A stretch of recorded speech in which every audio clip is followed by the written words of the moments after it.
তৎকালীন সরকারের আমলে বগুড়া সবচেয়ে বেশি নির্যাতিত একটা জেলা। বর্তমানে সবচেয়ে বেশি উন্নয়ন হলে বগুড়া জেলাতেই হওয়া উচিত। আমি চাই বগুড়া জেলাকে বগুড়া বিভাগে উন্নতি করা হোক।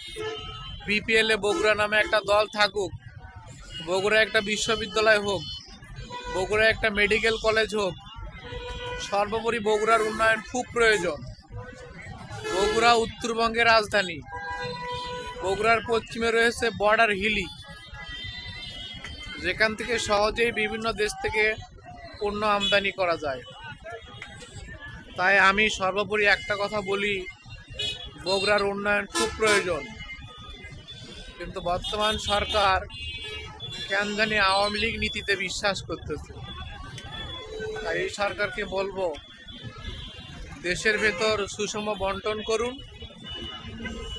এবং দলের ভেতর যারা আবর্জনা, যারা দলকে বিতর্কিত করতেছে, যাদের কারণে দলের সুনাম ক্ষুণ্ণ হচ্ছে, তাদেরকে দল থেকে বহিষ্কার করুন। বহিরাগতরা ছাত্র লীগে, ছাত্র দলে প্রবেশ করেছে, এদেরকে দল থেকে বহিষ্কার করুন। দলের সারা দেশের মানুষকে মিলেমিশে নিয়ে একযোগে একদিকে চলুন, না হলে আপনার কিন্তু এই উন্নয়ন সম্ভব হবে না।